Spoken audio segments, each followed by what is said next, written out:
இயேசு உங்களை நேசிக்கிறார். பிரியமானவரை, இந்த நாளில் ஆண்டவர் நம்மளோடு பேசும்படிய வேதத்திலிருந்து 3 வசனங்களை கூட வாசித்து ஆண்டவர் நமக்கு கற்றுக் கொடுக்கக்கூடிய காரியத்தை பாருது. யோவான் எழுதின சுவிசேஷ புஸ்தகம் 3வது அதிகாரம் 3, 4, 5 வசனங்கள் இப்படியாக சொல்லுகிறது.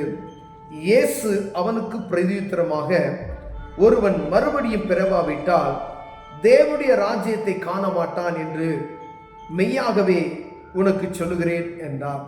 அதற்கு நிக்கோதேமு, ஒரு மனுஷன் முதிர் வயதாய் இருக்கையில் எப்படி பிறப்பான்? அவன் தன் தாயின் கற்பத்தில் 2ஆம் தரம் பிரவேசித்து பிறக்கக்கூடுமோ என்றான். இயேசு பிரதியுத்தரமாக, ஒருவன் ஜலத்தினாலும் ஆவியினாலும் பிறவாவிட்டால் தேவனுடைய ராஜ்யத்தில் பிரவேசிக்க மாட்டான் என்று மெய்யாகவே உனக்கு சொல்லுகிறேன்.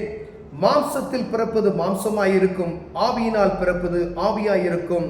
நீங்கள் மறுபடியும் பிறக்க வேண்டும் என்று நான் உனக்கு சொன்னதை குறித்து அதிசயப்பட வேண்டாம் என்றார். பிரியமானவர்களே, இந்த நிக்கோதேமு எனக்கூடிய அந்த மனிதர் ஊழியர் ஆண்டவராய் இயேசு கிறிஸ்துவிட்ட ஒரு சந்தேகத்தை கேட்கிறதை நாம் பார்க்கிறோம். அநேக நேரங்களில் இப்படிப்பட்ட சந்தேகங்கள் நம்ம ஆண்டவரை அறிந்து கொண்ட கிறிஸ்தவர் என்று சொல்லப்படுகிற நமக்கும் அநேக நேரங்களில் வருவது உண்டு. பிரியமானவர்களே, ஒரு மனிதன் மீண்டுமாய் பிறக்கணும், நீ மீண்டுமாய் பிறக்கணும் அப்படின்னு சொல்லுகிற ஒரு காரியத்தை குறித்து அங்க பேசப்படுகிறது.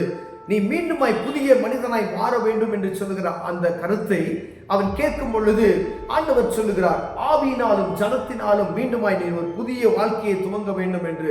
பழைய வாழ்க்கை கிறிஸ்துவை அறிந்து கொண்ட பின்பது நீங்க விசுவாசத்தினுடைய அந்த விசுவாச அறிக்கைக்குள் உள்ள வரும் பொழுது, இயேசுவை சொந்த இரட்சகராய் ஏற்றுக்கொள்ளும் பொழுது, இந்த உலகத்துல நாம் எப்படி வேணாலும் வாழ்ந்திருக்கலாம், ஆனால் தெய்வத்தை அறிந்து கொண்ட பின்பதாய் வாழக்கூடிய வாழ்க்கை இருக்கிறது பார்த்தீங்களா, அது அடக்கம் பண்ணப்படுகிறது அப்படி சொல்லப்படுகிறது. இந்த பழைய வாழ்க்கை முழுவதையும் நாம் என்ன செய்வோம், மூழ்கி மேலே எழுந்து ஞானஸ்தானம் எடுக்கிறோம் பார்த்தீங்களா, அவையெல்லாம் பழையெல்லாம் ஒளிந்து போயின, புதிதாய் நாம் பிறக்கிறோம் என்று சொல்லப்படுகிறது. பிரியமானவர்களே, இந்த ஆவிக்குரிய வாழ்க்கைக்கு அனுபவத்துக்கு மாற்றும் பொழுது ஆண்டவர் புதிய வாழ்க்கை நமக்குள் ஏற்படுத்துகிறார். அதுதான் ஆண்டவர் சொல்லுகிறார், ஜலத்தினாலும் நீ பிறவாவிட்டால், ஜலத்துல முங்கி ஞானஸ்தானம் எடுக்கும் பொழுது பழையவை எல்லாம் கழிந்து போயின, எனக்குள்ள இருக்கிற அசுத்தங்கள் ஏதோ சும்மா நம்ம போய் தண்ணியில முங்கி எடுத்து ஞானஸ்தானம் எடுத்து வருவதற்கு ஞானஸ்தானம் கிடையாது.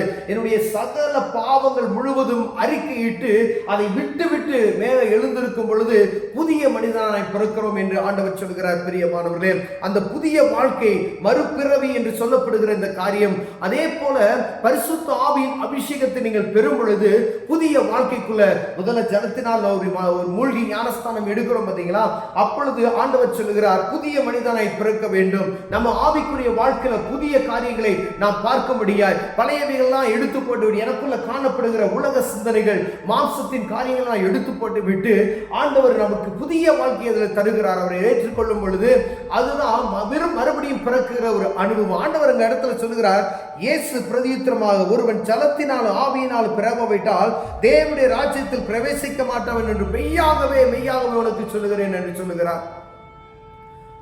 ரட்சிப்பின் அனுபவத்தை நீங்க பெற்றுக்கொள்ள முடியாவிட்டால் இல்லை அப்படின்னு சொன்னா ஆண்டவருடைய ராஜ்யத்துக்குள் பிரவேசிக்க முடியாது என்று மெய்யாகவே நான் உனக்கு சொல்லுகிறேன் என்று ஆண்டவராக இயேசு கிறிஸ்து சொல்லுகிறார். பிரியமானவர்களே, அப்ப மறுபிறவி பரலோகம் அப்படின்னு இருக்கு பார்த்தீங்களா, அங்கு கடந்து செல்லுது, மோட்சத்துக்கு கடந்து செல்லணும் அப்படின்னா அந்த முக்தியை அடைய வேண்டும் என்றால் இயேசு கிறிஸ்துவின் ரத்தத்தினால கழுவப்பட்டு மூழ்கி ஞானஸ்தானம் எடுத்த அந்த மறுபிறவி, நான் புதிய மனிதனாய் இருக்கிறேன் என்ற உணர்வு நமக்குள் வரும் பொழுது அந்த பரலோக ராஜ்யத்துக்கு நம்ம ஏற்றவர்களை ஆண்டவர் மாற்ற வல்லமையினராய் இருக்கிறார். பிரியமானவர்களே, மாம்சத்தினால் பிறப்பது மாம்சமாய் இருக்கும், ஆவியினால் பிறப்பது ஆவியாய் இருக்கும்.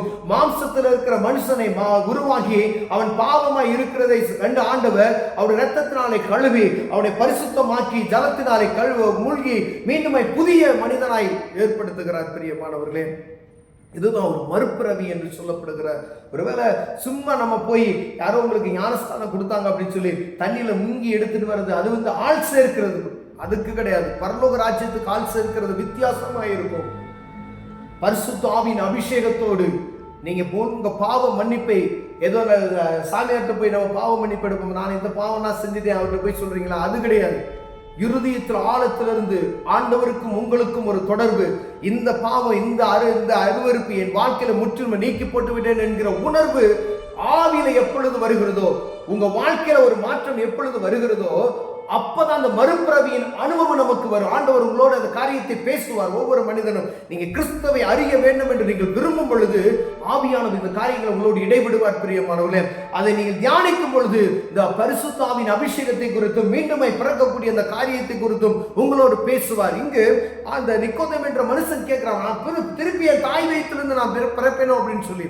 அப்படியே அல்ல, இந்த பூமியில இருக்கும் பொழுது 50 வயசாகி ஒரு மனுஷன், 60 வயசாகி ஒரு மனுஷன், 70 வயசாகி ஒரு மனுஷன் மீண்டும் பிறக்கப்படுமோ என்ற காரியத்தை அது அறியாமையினால் அவர் கேட்கும் பொழுது ஆண்டவர் சொல்லுகிறார், 60 வயதாகும் பொழுது இயேசு கிறிஸ்துவை நீங்கள் அறிந்து கொண்டீர்களானால் அப்பொழுது உங்க ஆவிக்குரிய வாழ்க்கை மாறுகிறது. பார்த்தீங்களா, பாவத்தை விட்டு நீதிக்கு பிழைக்கிற ஒரு அனுபவம் உங்களுக்குள் வரும் பொழுது மூழ்கி ஞானஸ்தானம் எடுத்து பரிசுத்த ஆவியின் அபிஷேகத்தை நீங்கள் பெற்றுக்கொள்ளும் பொழுது பரலோக ராஜ்யத்துக்கு ஏற்றவர்களாய் மாறிவிடுகிறீர்கள். பிரியமானவர்களே, ஒருவேளை 12 வயசு இந்த பரிசுத்த ஆவியின் அபிஷேகத்தை பெற்றுக்கொள்கிறீர்கள் உண்டு, 40 வயசுல அபிஷேகத்தை பெற்றுக்கொள்கிறோம் உண்டு, 80 வயசாகும் பொழுது ஒரு மனிதன் ரட்சிக்கப்பட்ட அனுபவம் நிறைந்து பரிசுத்த ஆவியின் அபிஷேகத்தை பெற்றுக்கொள்கிற ஒரு அனுபவம் உண்டு. ஏன் மரிக்கிற நிலைமையில் இருக்கக்கூடிய ஒரு மனிதன் பரிசுத்த ஆவியின் அபிஷேகத்தை பெற்று ஆண்டவரை ஏற்றுக்கொள்கிற மனிதனும் உண்டு. அப்படிப்பட்ட ஜனங்கள் தான் பரலோகத்துக்கு கடந்து செல்ல முடியும் என்று ஆண்டவர் சொல்கிறார். பிரியமானவர்களே, ஒருவேளை இந்த காரியம் நிக்கோதேமுக்கு ஏற்பட்டது போல நமக்கு ஒரு சந்தேகம் இருக்குமே, ஆனால் அந்த சந்தேகத்தை நீக்கும்படியே ஆண்டவர் உங்களோடும் என்னோடு பேசுகிறார். பிரியமானவர்களே, ஆண்டவர் உங்களோடு இடைபடுகிறார். இந்த பரிசுத்த ஆவியின் அபிஷேகத்தை பெற்றுக்கொள்கிற அனுபவத்தை குறித்து ஆவியானவர் தெளிவாய் நமக்கு கற்றுக் கொடுத்திருக்கிறார். வேத புத்தகத்தை நீங்கள் வாசிக்கும் பொழுது ஆண்டவர் உங்களோடு இடைபடுவார். பிரியமானவர்களே, பாவத்துக்கு மரித்து நீதிக்கு பிழைக்கக்கூடிய ஒரு அனுபவம், அதுதான் மறுபிறவிக்கு நம்மை அழைத்து செல்லும். அந்த பரலோக ராஜ்யத்துக்கு அங்கு சொத்தை சேர்த்து வைக்கணும்னு சொல்றாரு. பார்த்தீங்கன்னா, உங்க சொத்தை எங்க சேர்த்து வைக்கணும்? பரலோகத்துல. இங்க நம்ம பாவ மன்னிப்பு நிச்சயத்தை பெற்றுக்கொண்ட உடனே ஆண்டவர் நம்மை பிரித்தெடுக்கிறார். பரிசுத்த ஆவியின் அபிஷேகத்தை பிறப்புகிறார். பிரியமானவர்களே, இது நம்ம குறிச்சல்களாய் காணப்பட்ட ஒருவேளை இது நமக்கு தெரியாம இருப்பமே, ஆனால் ஆண்டவர் உங்களோடு என்னோடு பேசுகிறார். இந்த பாவத்துக்கு மரித்து நீதிக்கு பிழைக்கிற அந்த அனுபவத்தை அறிந்து கொண்டு அந்த பரலோகத்துக்கு ஏற்ற காரியங்களை நம்ம சிந்தித்து அதன்படி நடப்போமையினால் ஆண்டவர் ஆசீர்வதிக்க வல்லமையுள்ளவராக இருக்கிறார். கண்களை போடுவோம். ஜெபம். அன்பின் தகப்பனே, ஆண்டவர் இந்த மறுபிறப்பு என்பதை எங்களுக்கு அறியாமல் இருந்தோம், எங்களுக்கு அறிய செய்தி அதற்காக ஸ்தோத்திரம். அதற்கு ஒவ்வொரு நாளும் எங்களை தகுதிப்படுத்துங்க ஐயா. பரிசுத்த ஆவியின் அபிஷேகத்தை பெற்றுக்கொள்ள தேவன் எங்களுக்கு கிருபை பாராட்டுங்க நாங்கள் சொல்லுகிறோம். இயேசுவின் நாமத்தில் பிதாவே, ஆமென்.